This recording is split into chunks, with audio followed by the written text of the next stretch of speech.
মাল্যদান করার জন্য আমি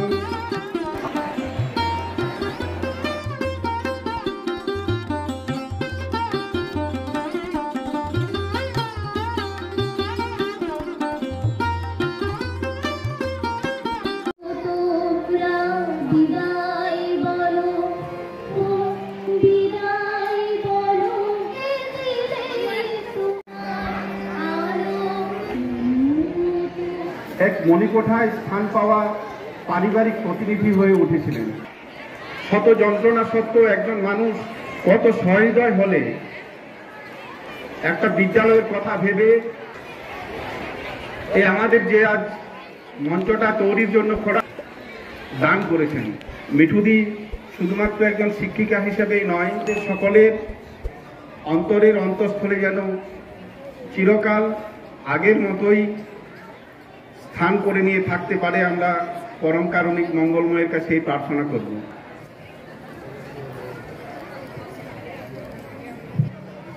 শিক্ষক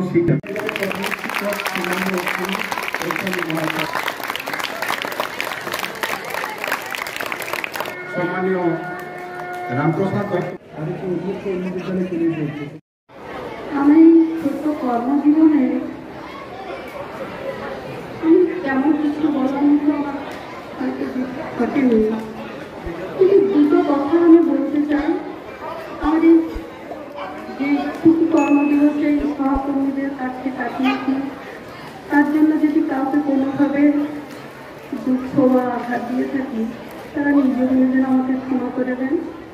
আর সকলের কাছে, আমার সহকর্মীদের সকলের কাছে একটা প্রার্থনা, ওনারা যেন সকলেই আমার জন্য একটা প্রার্থনা করেন, আমি যেন এই নরক যন্ত্রণা খুব শীঘ্র মুক্তি পেতে পারি। ছাত্রছাত্রীদের ভবিষ্যতে আরও এগিয়ে যাও এবং তোমরা তোমাদের জীবনকে সুন্দর ও সফল করে তোলো। আমি আর কিছু বলতে চাই।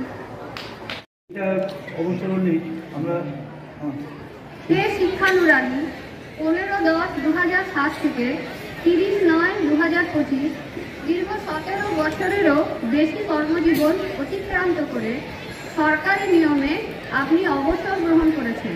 শৃঙ্খলা প্রতিষ্ঠায় পঠন পাঠনের অনুকূল পরিবেশ সৃষ্টিতে বিদ্যালয়ের সম্পদ রক্ষণাবেক্ষণে আপনি ছিলেন আমাদের যোগ্য পরামর্শদাতা। আপনার ঐকান্তিক সাহচর্য লাভ করে ধন্য হয়েছে সকল সহকর্মী, ছাত্ররা কর্মজীবনকে সকলের নিকট এক অনন্য দৃষ্টান্ত রূপে স্থাপন করেছে। স্বতঃস্ফূর্তভাবে অনুদান দিয়েছেন, তারই চেক প্রদান করছেন আমাদের প্রধান শিক্ষক মহাশয় বিদ্যালয়ের পক্ষ থেকে। সেই চেকটি গ্রহণ করছেন। আমাদের স্বামীজি রামকৃষ্ণদেব ও সারদা মায়ের বাঁধানো ফটো তুলে দেওয়ার জন্য অনুরোধ করছি।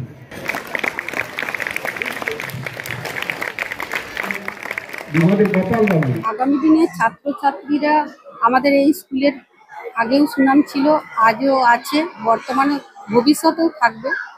এবং ছাত্রছাত্রীরা আমাদের এই স্কুল থেকে আগে যেমন বিভিন্ন জায়গাতে এদের বিদেশেও কাজ করছে, তো এখনও সেই রকমই স্কুলের ধারাবাহিকতা বজায় আছে, ভবিষ্যতেও থাকবে। এবং ছাত্রছাত্রীরা আজকের দিনে যে জায়গাতে দাঁড়িয়ে আছে, হয়তো একটা সংকটজনক জায়গাতে দাঁড়িয়ে আছে, তবুও আমার মনে হয় আমাদের স্কুলের যে পঠন পাঠনের সুবন্দোবস্ত এবং আমাদের স্কুলের যে শিক্ষক শিক্ষিকারা আছেন, তাদের কাছ থেকে আমাদের স্কুলের ছাত্রছাত্রীরা অবশ্যই একটা সুন্দর জায়গাতে পৌঁছাতে পারবে। দেখুন, আমি যতদিন এখানে আছি একটা মঞ্চ ছিল এবং কাঁচা, সেখানে প্রত্যেকটা অনুষ্ঠান হতো প্যান্ডেল করে করে। আজকে হয়তো হয়নি, কিন্তু হয়নি মানে আমার ইচ্ছার জন্যই হয়নি। একটা প্যান্ডেল হয়, তো সেই আমি দেখে দেখে অভ্যস্ত, প্রত্যেকবার করতে হয়, ভাঙতে হয়। আর আমি আমার ছেলের স্মৃতির উদ্দেশ্যে এটা দিচ্ছি, কারণ আমার ছেলে কিন্তু এই স্কুলেরই প্রাক্তন ছাত্র ছিল। গত 31শে ডিসেম্বর 24-এ ও আমাদের ছেড়ে চলে গেছে। তো সেই হিসাবে আর কি আমি এখানে, যাতে ওর স্মৃতি অন্তত প্রাক্তন ছাত্র হিসেবে যেন চিরদিন আমার জীবিতকালে তো হবেই, পরবর্তীকালে ওই জন্য ওই মঞ্চের মধ্য দিয়ে ও বেঁচে থাকে, এটাই আমি চাইছি। আমার নাম মিঠু মণ্ডল। আজকের দিনটা বলতে বলবো এইটাই যে আমাদের লাস্ট 3 বছরে 8 জন শিক্ষক তারা অবসর গ্রহণ করলেন। সেগুলা যেভাবে আমরা জাঁকজমক করে করতে পেরেছি, দিদির জীবনে একটা বিরাট বিপদ ঘটে গেছে, হয়তো আপনারা জানেন যে সেই বিপদের জন্য দিদি অনুষ্ঠানটা করতেই চাচ্ছিলেন না। তাহলে আমরা এটাকে আড়ম্বরের সাহায্যে করতে পারলাম না আর কি। তবু বিদায় জানাতেই হবে, দিদির অনুমতি নিয়ে আমরা ছোট করে অনুষ্ঠানটা করলাম। মন তো ভারাক্রান্ত বটেই, একটা বিদ্যালয়ে 18 বছর ধরে শিক্ষকতা করেছেন এবং সবচেয়ে বড় ব্যাপার অবসরের পরে আবার সাথে সাথে এরকম একটা ওনার বিপদও ঘটে গেছে। তবু মেনে নিতেই হবে, আমাদের প্রকৃতির নিয়মে কিছু করার নেই। দিদিকে আমরা বিদ্যালয়ের পক্ষ থেকে স্বাগত জানাই, সুস্থ নিরোগ এবং দীর্ঘায়ু দিদির কামনা করি। এবং দিদি যে 5 লাখ টাকা বিদ্যালয় হাতে তুলে দিয়েছেন, সেটা আমরা যথাযোগ্যভাবে সেটাকে সুন্দরভাবে কাজ করে দিদিকে আমরা উদ্বোধন দিনে ডাকবো। মহারাজকে নিয়ে এসে সুন্দর করে আমরা উদ্বোধনটা করব। আমরা সন্দীপ গোস্বামী, প্রধান শিক্ষক, রাজগ্রাম বিবেকানন্দ হিন্দু বিদ্যালয়।